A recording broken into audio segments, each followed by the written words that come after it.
Alright, y'all. I want to weigh in on a classic debate. Just give you my opinion. It is just my opinion. Granted, I have been a mechanic for quite some years, worked on a lot of machinery, owned a lot of vehicles, but it is just my opinion.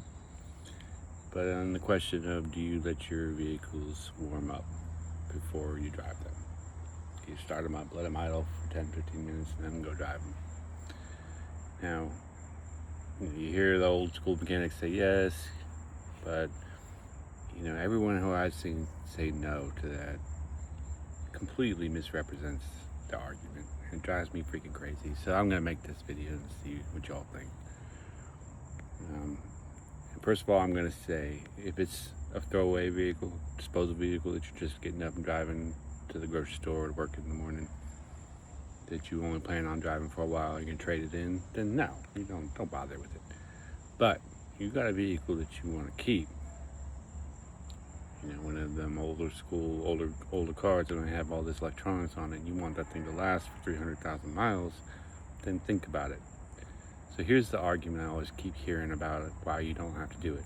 They'll take the valve cover off, or they'll take the cab off or whatever, and they'll start the car and they'll be like, look, there's oil on the top of the engine within 30 seconds of starting it. Why are you letting it warm up? Man, look, anyone who's ever built an engine knows that when you're putting in the rod bearings, you're putting it in the camshaft, putting all these things in, you've got to check, you have to set your tolerances, right? When they tell you what kind of oil to use, or whether you're choosing to use synthetic or regular, all that is about the clearances in your engine. And when they engineer these engines, they engineer them at operating temperature. So all of them clearances that you're setting when you're building an engine, they're important when it comes to what kind of oil you use, temperature that you're operating the engine in. It's all about them tolerances, and those tolerances are set at operating temperature. So you get in a vehicle and you drive it cold until, from when it's cold to when it gets up to operating temperature, you are driving that engine out of tolerance, creating wear. There's too much space between all the moving parts that the oil can't fill.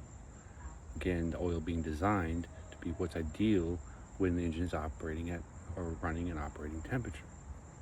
So by sitting there and letting your engine warm up, maybe not all the way up to operating temperature, but at least warmer, you're decreasing the amount of time that you're driving that vehicle out of tolerance. And you think about it, like, what are you gonna do? You're pulling out of your driveway, you're pulling onto the highway, you're pulling onto the street, you're revving it up, running at higher RPMs. It's not like you're riding it down the highway while it's cold.